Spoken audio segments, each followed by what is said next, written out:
आज हमें किसी वायर का पर सेंटीमीटर रेजिस्टेंस कैलकुलेट करना है। इसके लिए हम ओम्स लॉ की हेल्प लेंगे।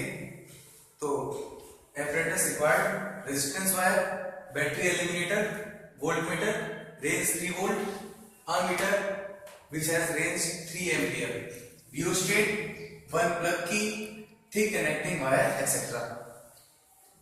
According to Ohm's law, किसी कंडक्टर के अक्रॉस लगाई गई वोल्टेज, किसी कंडक्टर के अक्रॉस लगाया गया वोल्टेज या पोटेंशियल डिफरेंस, उसमें उसमें करंट जो फ्लो कर रही है उसके प्रोपोर्शनल होता है।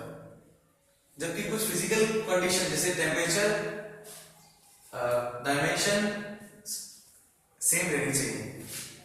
इसके लिए जो इसमें अक्रॉस द कंडक्टर आपने वोल्टेज या पोटेंशियल डिफरेंस लगाया है वो डायरेक्टली प्रोपोर्शनल होगा इसमें फ्लो होने वाली करंट के। अब जब प्रोपोर्शनल हटाएंगे तो एक कांस्टेंट वैल्यू आती है, वो कांस्टेंट वैल्यू को हम बोलेंगे रेजिस्टेंस। तो इस पर्टिकुलर वायर के लिए हमें क्या फाइंड करना है? रेजिस्टेंस फाइंड करना है। उसके बाद रेजिस्टेंस पर सेंटीमीटर कैलकुलेट करना है। तो उसके लिए सर्किट डायग्राम क्या यूज होता है? बैटरी के पॉजिटिव से स्टार्ट करेंगे, बैटरी के पॉजिटिव को की हेल्प से कनेक्ट करेंगे और की को अमीटर के पॉजिटिव से अमीटर का नेगेटिव रेजिस्टेंस वायर से, और रेजिस्टेंस वायर के पैरेलल में आपको लगाना है एक वोल्टमीटर। रेजिस्टेंस वायर के दूसरी एंड को आपको रियोस्टेट से कनेक्ट करना है। और यहां पे आप सर्किट डायग्राम देखिए इसका।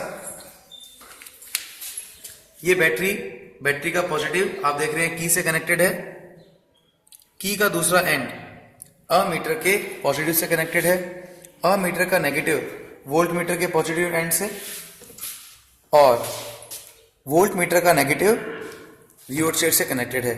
आप देखेंगे एक वोल्टमीटर के पैरेलल में एक रेजिस्टेंस वायर को लगाया गया है। इस रेजिस्टेंस वायर का हमें पर सेंटीमीटर रेजिस्टेंस फाइंड करना है।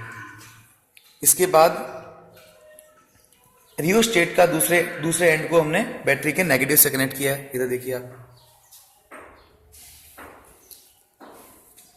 नेक्स्ट स्टेप, अब हमें अमीटर और वोल्टमीटर के लीस्ट काउंट फाइंड करना है और लीस्ट काउंट को ऑब्जर्वेशन टेबल में रखना पड़ता है।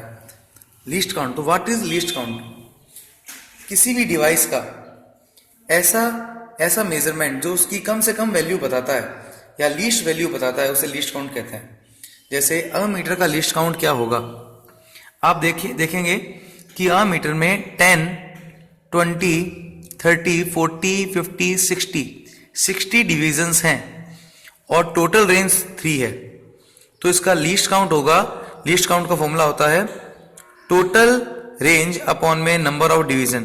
Total range is 3 and total number of division is 60.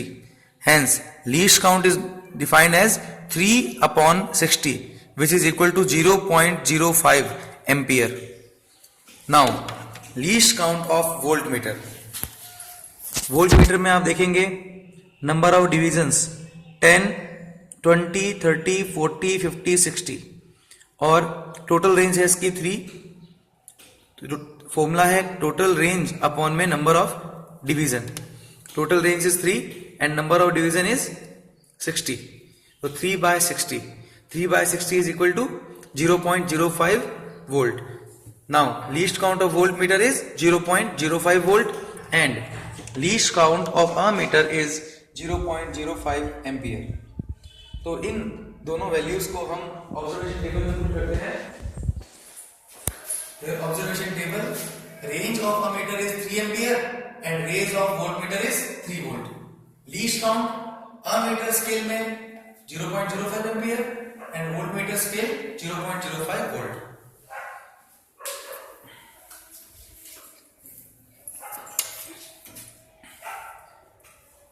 Readings लेने के लिए हम सबसे पहले रियोस्टेट को मिनिमम पोजीशन पे रखते हैं। मिनिमम पोजीशन पे रखने के बाद आप इधर देखिए अमीटर में रीडिंग क्या आ रही है और वोल्टमीटर में क्या रीडिंग आ रही है। आप देख सकते हैं अमीटर के अंदर जो डिफ्लेक्शन आ रहा है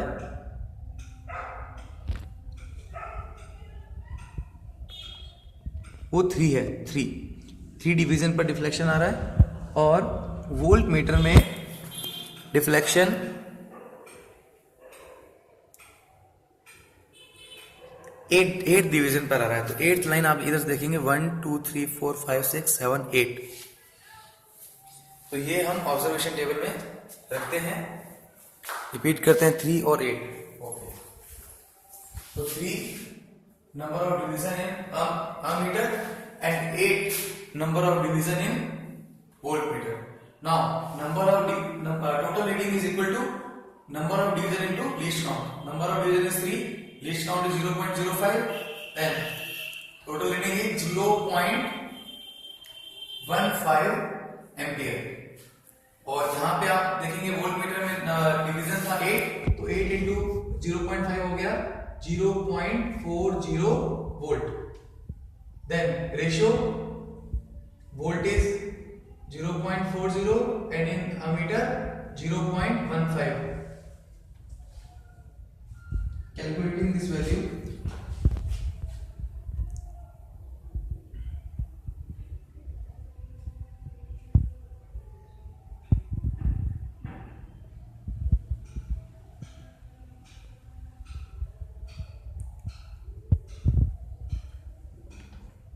the value of resistance is 2.66 ohm. Now second reading,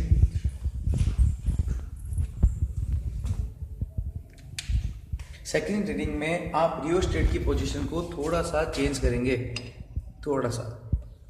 इसमें आप कहीं भी चेंज कर सकते हैं। This is one first position, second position, third position, fourth position और फिफ्थ पोजीशन। सारी पोजीशन पे अलग अलग रीडिंग आएंगी, वो हम ऑब्जर्वेशन टेबल में पुट करेंगे। तो इसमें आप देखेंगे अब कि ammeter की रीडिंग, अब ammeter में डिफ्लेक्शन आ गया 4 पर, 4th लाइन, और वोल्ट मीटर पे डिफ्लेक्शन आ रहा है at 10th line. 10 number of division, number of division is 10। 4 0.20 और यहां पे नंबर ऑफ डिवीजन है 10 के लिए आ जाएगा 0.50। Now calculating 0.50 upon 0.20 is equal to 2.5 ohm। ऐसे ही आप देखेंगे थर्ड रीडिंग थी, आप देखेंगे कि 2.66 और 2.5 के पास ही आनी चाहिए। तो थर्ड रीडिंग कैलकुलेट कर लेते हैं। थर्ड रीडिंग में हम रियोस्टेट की पोजीशन को थोड़ा सा और आगे करेंगे, और हम देख रहे हैं इसमें ammeter की पोजीशन भी इंक्रीज हो रही है।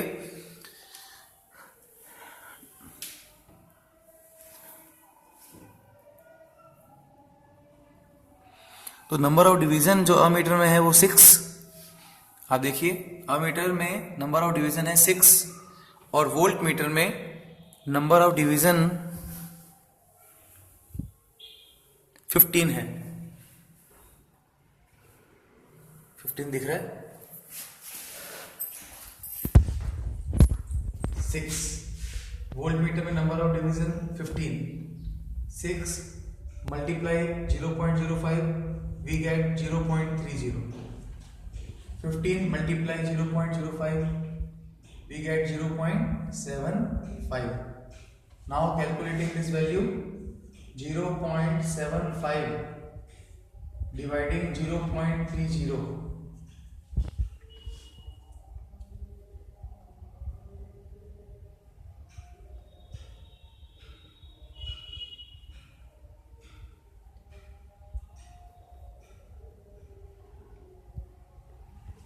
Value is 2.5।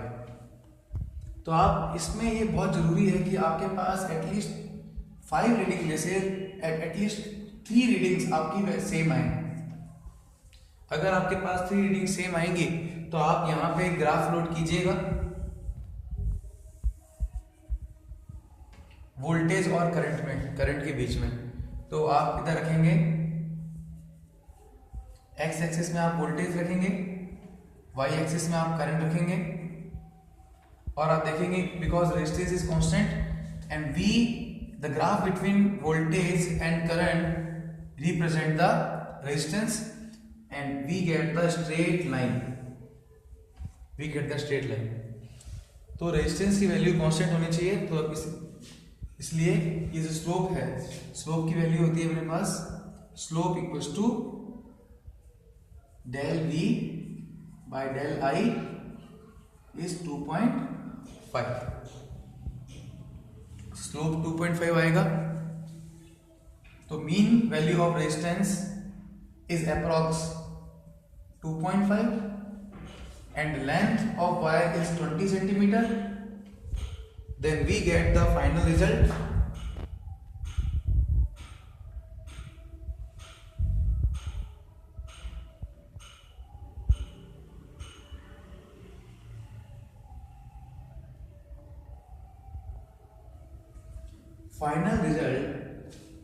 रेजिस्टेंस पर सेंटीमीटर, जो हमारा एम था रेजिस्टेंस पर centimetre is 0.125 ohm per centimeter, because resistance per centimeter is R by L, R is 2.5 and L is 20, we get 0.125 ohm per centimeter. This is our aim to determine the resistance per centimeter. सबसे पहले हमें values निकालनी है, आपको 5 reading लेनी होंगी इसकी, और 5 में से कोई भी 3 रीडिंग सेम आनी चाहिए, उसको आप लेके ग्राफ प्लॉट कीजिएगा V और I में, और ग्राफ में 3 पॉइंट्स आपको मिल रहे हैं सेम 2.5 वो इस स्लोप पे मिल जाएंगे आपको, और फिर आप मीन रेजिस्टेंस में जो वायर की लेंथ है रेजिस्टेंस वायर की उसको डिवाइड कर दिए, तो आपके पास आएगा रेजिस्टेंस पर सेंटीमीटर।